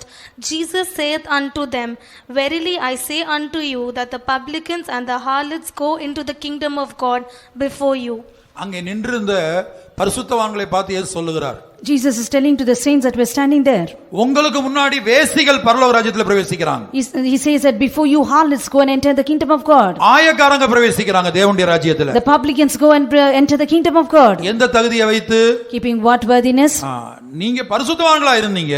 You are saints. ஆனா தேவ சித்தம் செய்ய ஒப்பு கொடுக்கிறது இல்ல. But you don't surrender to do the will of God. உனக்குள்ள பரிசுத்தம் இருக்கிறது. There is holiness in you. ஆனா தேவ சித்தத்துக்காக பலியாக்கப்படுகிற அனுபவம் இல்ல. No experience of becoming a sacrifice for the sake of the will of God. நீ நீதிமானாய் இருக்கிறாய். You are a righteous person. ஆனா தேவ சித்தத்துக்காக ஒப்பு கொடுப்பதில்லை. But don't surrender to the will of God. நீ நல்ல விசுவாசியா இருக்கிறாய். You are a good believer. நீ ஆவிக்குரிய மனிதனாய் இருக்கிறாய். You are a spiritual person. நீ ஜெபிக்கிற மனிதனாய் You இருக்கிறாய். are a praying person. ஆனா தேவனுடைய சித்தத்துக்கு ஒப்பு கொடுக்கிறது இல்லை. But you don't surrender to the will of God. ஆனா வேசிகளும் ஆயக்காரரும் தேவ சித்தத்துக்கு கீழ்ப்படிகிறார்கள். But harlots and publicans, they yield to the will of God. அப்ப இங்க கீழ்ப்படியாமையே நாம் பார்க்கிறோம். Here we see disobedience. அப்ப நம்முடைய இங்க அபிகாயிலுடைய வாழ்க்கைக்கு நாம் திரும்பும்போது, When we turn to the life of Abigail, அவள் என்ன செய்தால்? தன்னுடைய அந்த பழைய புருஷனை கொன்றாள். she killed that old husband. பிற்பாடு தாவீதுடைய ஸ்தானாதிபதிகள் மூலமாக அவள் தாவீதுக்கு மனைவியாய் மாறுகிறாள். By the men of David, she becomes a wife of David. அப்ப தாவீது தான் கிறிஸ்துவாய் இருக்கிறார். David is Christ. அதாவது தாவீது கிறிஸ்துவுக்கு நிழலாய் இருக்கிறார். David is a shadow for Christ. அப்ப எப்படி அபிகாயில் கிறிஸ்துவின் மனைவியாய் மாறினாலோ, As Abigail became the wife of Christ, அதுபோல even so, நம்முடைய ஜீவியத்திலே காணப்படுகிற அந்த பழைய புருஷனை நாம் கொல்ல வேண்டும். therefore we need to slay that old husband which is in our life. அந்த பிசாசு என்கிற புருஷன் தேவ சித்தத்துக்கு கீழ்ப்படிய விடாமல் பண்ணுகிறான். That devil, that old husband, he makes us to disobey for the will of God. நீ கீழ்ப்படியாத, Don't obey. நீ தாழ்த்தாத, Don't humble. நீ மன்னிப்பு கேட்காத. You don't ask forgiveness. நீ எந்த தப்பும் செய்யல, நீ ஏன் மன்னிப்பு கேட்கணும்? You did not do any mistake. Why should you ask forgiveness? அவங்க வந்து மன்னிப்பு கேட்கட்டும். Let them come and ask forgiveness. நீ ஒரு தவறும் செய்யாம போய் மன்னிப்பு கேட்டா உன்னை மதிக்க மாட்டாங்க. If you go and ask forgiveness, not committing any mistake, they will not respect you. இப்போ ஒரு மாமிக்கும் மருமகளுக்கும் பிரச்சனை வருகிறது. There's a problem between mother-in-law and ஒரு daughter-in-law. கணவனுக்கும் மனைவிக்கும் பிரச்சனை A வருகிறது. problem between a husband and wife. ஏன் ஒப்புரவாக முடியவில்லை? Why not able to ஒரு reconcile? விசுவாசிக்கு இன்னொரு விசுவாசிக்கு பிரச்சனை A வருகிறது. problem between one believer and another believer. ஏன் ஒப்புரவாக முடியவில்லை? Why they are not able to reconcile? நமக்குள்ள இருக்கிற பிசாசு என்கிற புருஷன் சொல்றான், நீ தாழ்த்தாத, Because the devil, the husband in us, he tells you not to humble. நீ மன்னிப்பு கேட்காத, You don't ask forgiveness. நீ இதுக்கு கீழ்ப்படியாத. You don't obey for this. அப்ப உன்னை பலரும் பல கேள்வி கேட்பாங்க. Many of them will ask you many questions. உனக்கு அது அவமானமா இருக்கும். That will be a shame for you. அப்ப நம்ம ஒவ்வொருவருக்குள்ளேயும் பிசாசு என்கிற புருஷன் உயிரோடு இருக்கிறான். Therefore in each one of us, the devil, the husband, is alive. பிசாசுக்கு மரணம் இல்ல. There is no death for devil. ஒரு குறிக்கப்பட்ட காலம் வரைக்கும், Till a particular period. 1000 வருட அரசாட்சியின் போதுதான் பிசாசு கொஞ்ச காலம் சிறையில் அடைக்கப்படுகிறான். For the 1000 years reign, the devil will be bound for few years. 1000 வருஷம் சிறையில் அடைக்கப்படுகிறான். For 1000 years he will be bound in the prison. அதற்கு பிற்பாடுதான் அவன் முடிவு. After that only is his end. அப்ப அது வரைக்கும் பிசாசு உயிரோட தான் இருக்கிறான். Till then Satan, our devil, will be alive. நம்ம ஒவ்வொருவருக்குள்ளே அந்த புருஷன் இருக்கிறான். In each one of us, that husband is there. அந்த புருஷன் தான் நம்மை நடத்துகிறான். It is that husband that leads us. தேவனுடைய வார்த்தைகளுக்கு கீழ்ப்படியாத, Don't obey to the word of God. ஒருவேளை குறித்த நேரத்துக்கு தேவ சமூகத்துக்கு போகணும், Or for the appointed time we have to go to the presence of God. ஒரு முக்கியமான காரியத்துக்கு அவங்களை கூப்பிடுறாங்க. இன்னைக்கு ஒரு முக்கியமான ஒரு ப்ரோகிராம் இருக்குது. Now there's an important program and they call you for it. ஆனா அதே வெள்ளை இன்னைக்கு செவ்வாய்க்கிழமை வேத பாட கூட்டம். At the same time Tuesday is Bible study. இதுக்கு போலாமா அதுக்கு போலாமான்னு ஒரு கேள்வி வருது. There will be a question whether to go for the Bible study or for that. காலையில உபவாச ஜெபம். Morning is fasting prayer. வீட்ல பலரும் சும்மா இருக்கீங்க. Many of you are doing nothing at home. அப்ப அந்த உபவாசத்துக்கு போலாமா வேண்டாமா? Should I go for the fasting prayer or not? இப்படி உங்க ஒவ்வொரு காரியத்திலையும் நீ இத செய் இத செய்யாத, இங்க போ இங்க போகாத, இத பார் இத பார்க்காத. In each matters whether to say do this or don't do this, don't go here, don't go here, or speak this or don't speak this. இதுக்கு கீழ்ப்படி இதுக்கு கீழ்ப்படியாத. Obey for this and don't obey for that. இத செய் இத செய்யாத. Do this and don't do that. இப்படி ஆளுகை செய்யக்கூடிய ஒரு புருஷன் ஒவ்வொரு மனிதனுடைய வாழ்க்கையில இருக்கிறான். In each one of our lives there is a husband that rules over us. கர்த்தருடைய பரிசுத்த நாமம் உண்டாகட்டும். Glory be to the holy name of the Lord. அப்ப அந்த புருஷனை நாம் கொல்ல வேண்டும். We need to slay that husband. எப்படி கொல்வது? How do you slay him? இயேசு எப்படி கொன்றார்? How did Jesus destroy him? இயேசு கொன்றார் அவரை. Jesus destroyed him. கொன்றார்னா இயேசுவை பொறுத்தவரைக்கும் பிசாசு செத்தாச்சு. According to Jesus, devil is dead. ஆனா அதே பிசாசு மற்றவங்க வாழ்க்கையில உயிரோட தான் இருக்கிறான். But that same devil is alive in others' life. எபிரேயர்ல வாசிக்கும்போது 2ஆம் அதிகாரத்துல இயேசு எப்படி பிசாசை அழித்தார்? மரணத்தின் அதிகாரியாகிய பிசாசானவனை தம்முடைய மரணத்தினாலே அழித்தார். Now we read about Jesus, how he slew the devil, that he destroyed the devil who is the author of death through his death. கர்த்தருடைய பரிசுத்த நாமத்துக்கு உண்டாகட்டும். Glory be to the holy name of the Lord. ஆகவே ஒவ்வொரு காரியத்திலேயும் நமக்கு சோதனைகள் பிசாசின் மூலமாய் வரும். Therefore in every matter we will have a temptation through the devil. இப்ப மத்தேயு 4ஆம் அதிகாரத்துல இயேசுவை சாத்தான் வந்து பூமியில நம்மை போல ஒரு மனிதனாய் அவர் ஜீவித்தபோது, When Jesus was alive in this world like a man, Satan came and tempted him.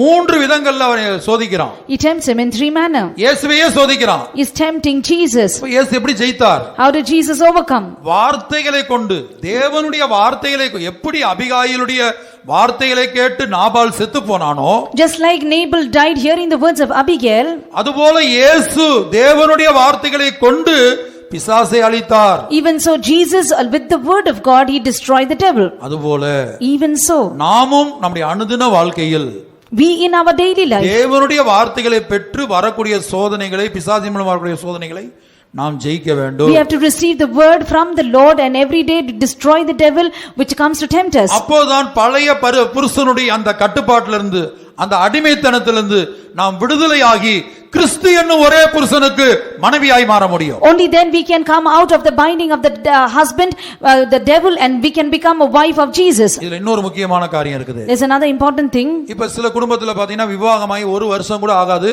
சில மனைவிமார் என்ன செய்வாங்க, இந்த புருஷனோட வாழ முடியாதுன்னு சொல்லி போய் தாய் வீட்ல போய் உட்கார்ந்துக்குவாங்க. There are some in some families after living for 1 year the wife cannot live with the husband, she says, and she goes and goes to her mother's house. இப்ப உலகத்தாரை பொறுத்த வரைக்கும் இன்னாருடைய மனைவி இவங்க, இன்னாருடைய கணவன் இவங்கன்னு உலகத்தாருக்கு அது தெரியும். In the worldly manner they will know that she is a wife of such and such husband. ஆனா கணவன் ஒரு இடத்துல, மனைவி ஒரு இடத்துல. But husband and wife are living separately. அதுபோல அபிஷேகத்தின் மூலமாக நாம் கிறிஸ்து புருஷனாய் நமக்கு மாறினார், நாம் அவருக்கு மனைவியாய் மாறிவிட்டோம். Now but in spiritually we have become husband and wife through the anointing. இப்ப கேள்வி என்னன்னா, கணவன் மனைவியா மாறியாச்சு, அந்த கணவனோட சேர்ந்து வாழ்ந்து கொண்டிருக்கிறோமா இல்ல தாய் வீட்டுக்கு ஓடி போயிட்டோமா, வேற எங்கேயா ஓடி போய் உட்கார்ந்துட்டு இருக்கோமா புருஷனை விட்டுட்டு போய்? But the question is that are we living together as husband and wife, or are we gone away from the husband? நம்முடைய அனுதின வாழ்க்கையில கிறிஸ்து நம்மை நடத்தக்கூடியவராய், நம்மை ஆளுகை செய்யக்கூடிய ஒரு புருஷனாக இருக்கிறாரா? In our daily life he is Christ, the one who is leading us and ruling us as husband. அவருடைய பிரமாணத்துக்கு கட்டுப்பட்ட கீழ்ப்படிந்த ஆண்டவனே என்று சொல்லி கீழ்ப்படியக்கூடிய ஒரு மனைவியாக நாம் காணப்படுகிறோமா? Are we found as a wife that is under his binding, who calls him as Lord? இப்ப சாராளுடைய வாழ்க்கைக்கு நாம் திரும்புவோம். Let us turn to the life of Sarah. அங்கே அவளுடைய கணவன் சரியில்லை, her husband was not right. இப்ப மனைவி அவன் காப்பாற்றவே இல்ல. He did not save his wife. அவள் நிமித்தமாக அவளை கொண்டு அவன் ஒரு இடத்துல வச்சிருக்கான், ஒருத்தன் சத்துரு கொண்டு வச்சிருக்கான் தான் வீட்ல, அரண்மனையில. Now the enemy has taken and kept her in the palace. அவன் கொடுக்கிற பொருள் எல்லாம் வாங்கி இவன் ஜீவிச்சிட்டு இருக்கான். Now the husband is living with all the things that he got it from the enemy. ஆனால் கர்த்தர் தான் இறங்கி வந்து சாராளை விடுதலையாக்கினார். But God came down and he delivered Sarah. ஆதியாகமம் 12ஆம் அதிகாரம் 7ஆம் வசனத்துல நாம் படிக்கிறோம். Genesis 12 verse 17. And the Lord plagued Pharaoh and his house with great plagues because of Sarai, Abraham's wife. ஆபிராமுடைய மனைவியாகிய சாராயின் நிமித்தம் கர்த்தர் பார்வோனையும் அவன் வீட்டாரையும் மகா வாதைகளால் வாதித்தார். பாருங்க, கர்த்தர் காப்பாற்றி மறுபடியும் சாராளை வெளியே கொண்டு வந்தார். The Lord helped Sarah and he brought Sarah out. இந்த காலத்தில் உள்ள எந்த ஒரு மனைவியா இருந்தாலும் In this period, if any wife, இப்படிப்பட்ட ஒரு புருஷனோட அடுத்து வாழவே மாட்டாங்க. she will never live with a husband like this. இவன் எங்கேயா கொண்டு நம்மளை வித்துட்டு போயிடுவான், He will sell us somewhere.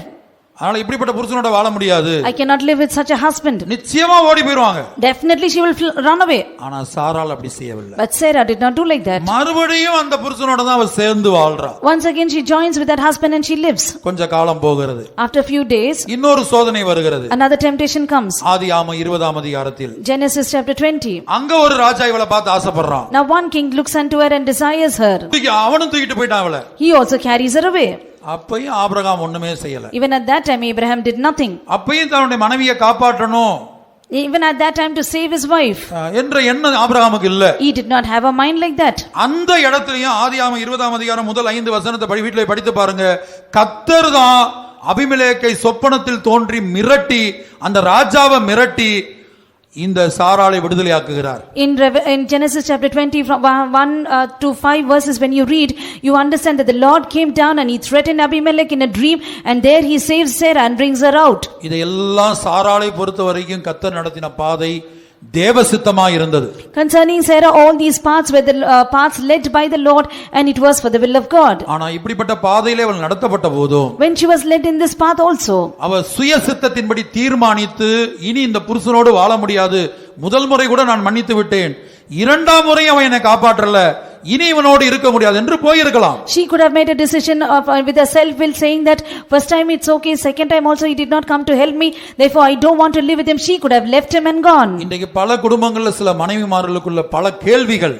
In many families, many wives have many questions. என்னுடைய புருஷன் இப்படிப்பட்டவராய் இருக்கிறாரே, My husband is like this. என் வாழ்க்கை எப்படி ஆகி போயிட்டது, My life became like this. கர்த்தர் ஏன் என்னை இப்படி வைத்திருக்கிறார், Why has the Lord kept me like this? இப்படிப்பட்ட கேள்விகளோடு இந்த இடத்திலே சிலர் இருக்கலாம். Many of them may be in this place with such a question. சாராளை பாருங்கள். Look unto Sarah. வேதத்தில் அப்படி ஒரு வசனம் இருக்கு, சாராளை பாருங்கள்னு ஒரு வசனம் இருக்கு இல்லையா? There is a verse called look unto Sarah.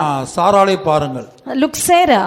அவள் எப்படி கீழ்ப்படிந்தாள்? How did she obey? அப்ப இந்த விவாக வாழ்க்கையில புருஷனோட அவ யுத்தம் பண்ணல.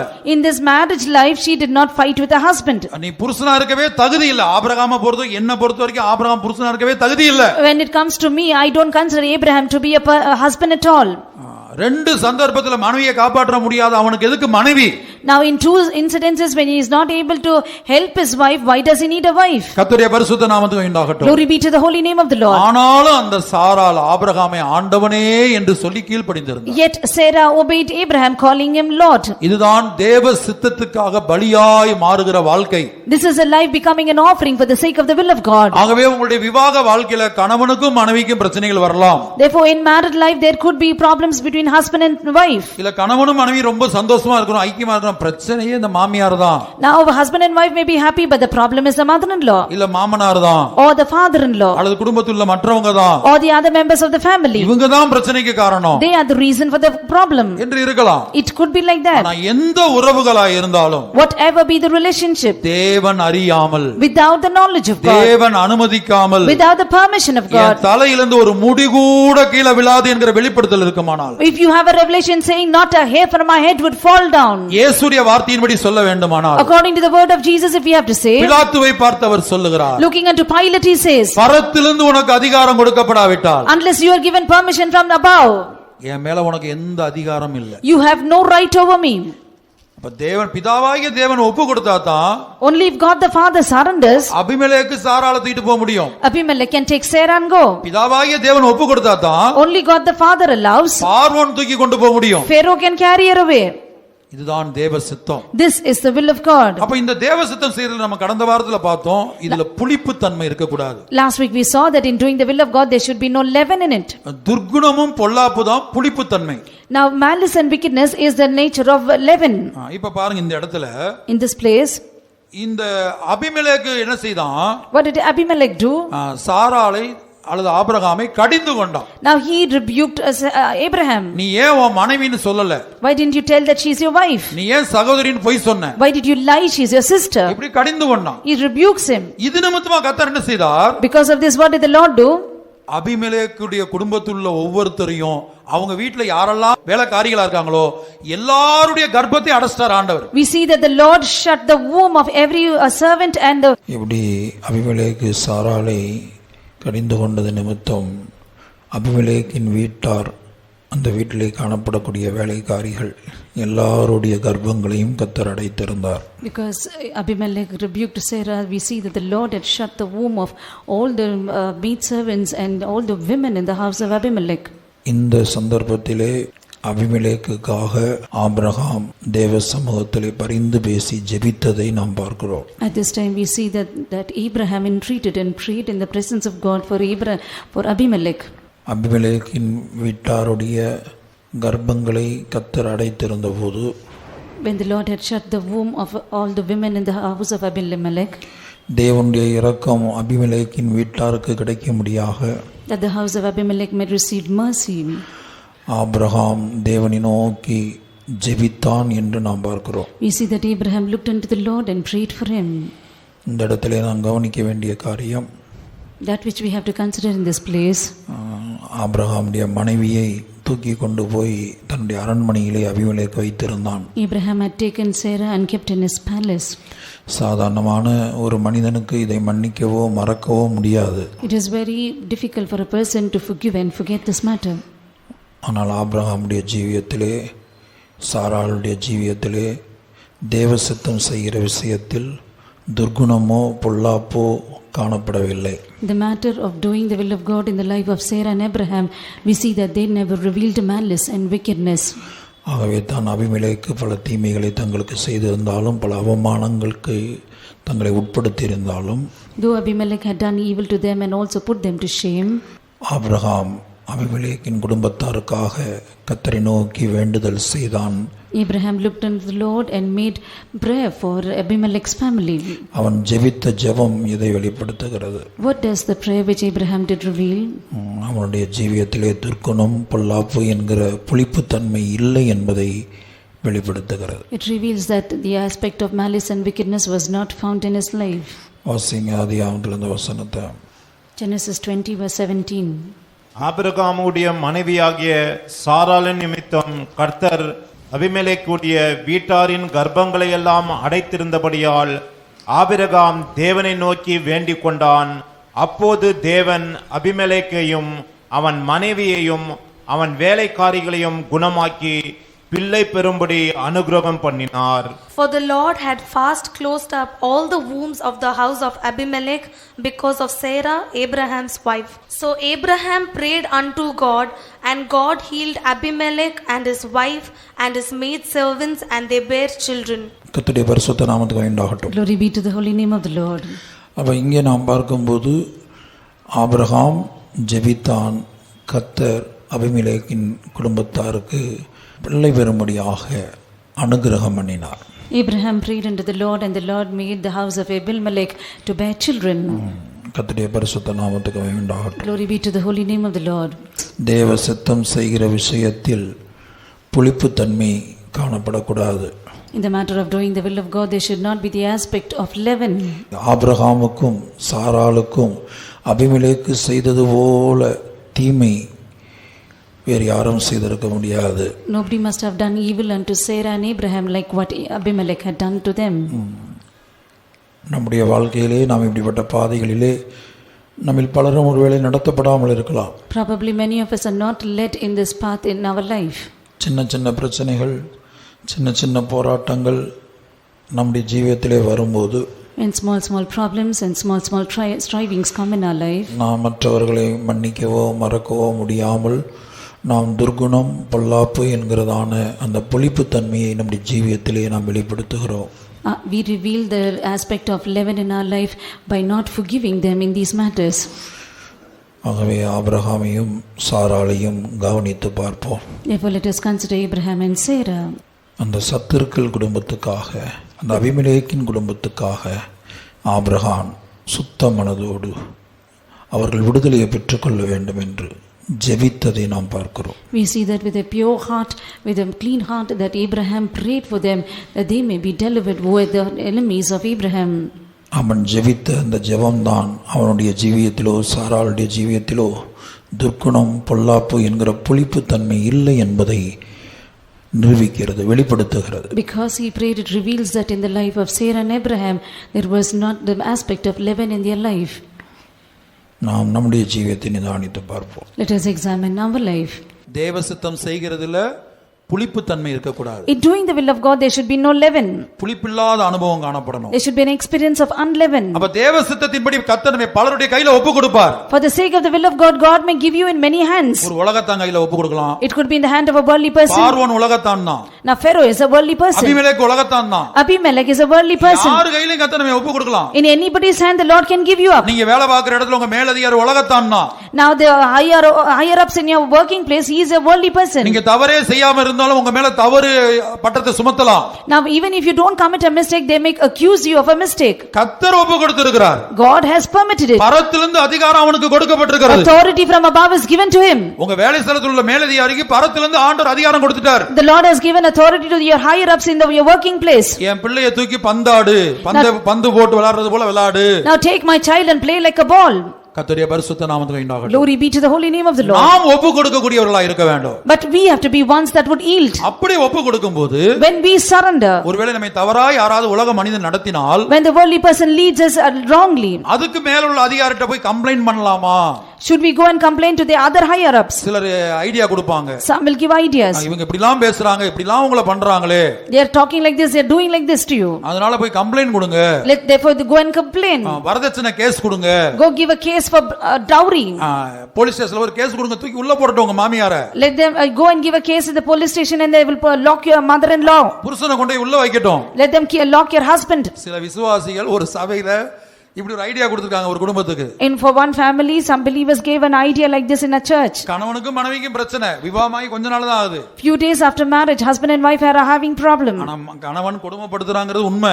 It is true that the husband is torturing her. மாமியார் கொடுமைக்காரிங்கிறது உண்மை. விசுவாசி தான், பழைய விசுவாசிங்க. They are all believers, in the mother-in-law is torturing her, that is the truth. ஆனா சில விசுவாசி ஐடியா கொடுத்தாங்க. Some believers are giving an idea. ஒரே ஒரு கம்ப்ளைன்ட் கொடுங்க. Just give one complaint. தூக்கி கொண்டு உள்ள மாமியார் வீட்ல போட்டோம், அவங்க மாமியார் வீட்டுக்கு கொண்டு போட்டோம். Now let them take that mother-in-law to her mother-in-law's house. ஒருவேளை இந்த வார்த்தையை கேட்டு இப்படி செய்து அவங்க வந்து என்கிட்ட கேட்டாங்க, இப்படி சொல்றாங்க, நான் என்ன செய்யறதுன்னு கேட்டாங்க. Now that sister came and asked me, they are asking me to do like this, what should I do? ஒருவேளை இப்படி நீ செய்தால் அப்ப துர்க்குணத்தை நீ வெளிப்படுத்தி விட்டாய், பொல்லாப்பு செய்கிறாய். Suppose you do like this, then you are revealing malice and wickedness. உனக்கு விரோதமாய் பேசுறது மாமியார் அல்ல. It is not the mother-in-law who is speaking உன்னை against you. மேலதிகாரி அல்ல. It is not your higher ups. உன்னை அக்கமக்கம் குடியிருக்கிறவன் அல்ல. It is not your neighbors and your surrounding ஒரு விசுவாசி people. ஒரு ஊழியரோ அல்ல. It is not a servant of God or a believer. கர்த்தர் அவரை நொறுக்க சித்தமாகி, The Lord according to his will. ஏசாயா 53:10. Isaiah 53:10. கர்த்தரோ அவரை நொறுக்க சித்தமாகி. The Lord it was the will of God to bruise him. அப்ப பிதா வந்து இயேசுவை நொறுக்குவதுதான் சித்தம். It was the will of the Father to bruise Jesus. அதுபோல நாம் ஒவ்வொருவரையும் நொறுக்குவதுதான் சித்தம். Therefore it is the will of God to bruise each one of us. அதான் நொறுக்க சித்தமாகி என்று படிக்கிறோம். We read that it was his will to bruise. இயேசுவே நொறுக்கப்படுவது பிதாவின் சித்தமாய் இருந்தால், if it was the will of the Father to bruise Jesus, நீயும் நானும் எம்மாத்திரம்? who are you and I? அவன் நம்மை நொறுக்கட்டும். Let him bruise us. மெல்லிய மாவாய் மாற கிருபைதாரும் ஆண்டவரே என்று ஒரு பிச்சைக்காரன் கெஞ்சுவது போல கெஞ்சுவோம். Like a beggar, let us beg the Lord, saying, Lord, make me like a fine flour. நான் எம்மாத்திரம், நான் எம்மாத்திரம். Lord, what am I? What am I? உம்முடைய சித்தத்தின்படி நீ நொறுக்கும் ஆண்டவரே. According to your will, you bruise me, Lord. அந்த புருஷனோடு தான் சாராள் வாழ்ந்தாள். With that husband only Sarah lived. நாமெல்லாம் நம்முடைய கண்களை மூடுவோம். புதிய ஏற்பாட்டில் ஒரு சம்பவத்தை சொல்றேனே, சமயம் இல்ல. No time to tell an instance in the New Testament. கண்களை மூடுவோம். Let's close our eyes. நமக்கு ஒரு புருஷன் உண்டு. We have a husband. அவர்தான் இயேசு. It is Jesus. 2 கொரிந்தியர் 11ஆம் அதிகாரம் 3ஆம் வசனத்தில் 2 Corinthians 11:3.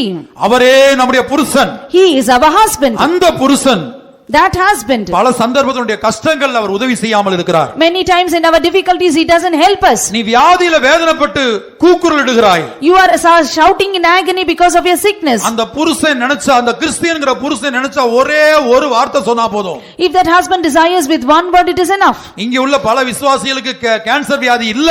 Many believers don't have cancer sickness. இங்கே உள்ள பல விசுவாசிகளுக்கு கிட்னி ஃபெயிலியர் இல்ல.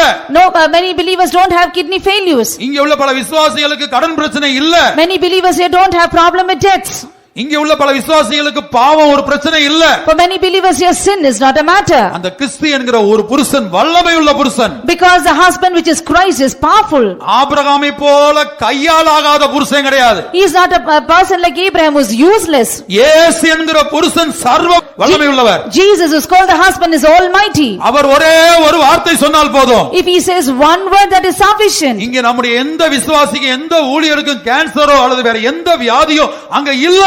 Now for any believer or a servant of God, there is no sickness or cancer. ஒரே ஒரு வார்த்தை சொன்னா போதும். It is enough if he says one word. எந்த மனிதனுடைய வாழ்க்கையில ரகசிய பாவம் இல்ல. There is no secret sin in any man's life. ஒரே ஒரு வார்த்தை சொன்னால் போதும். If he says one word, is enough.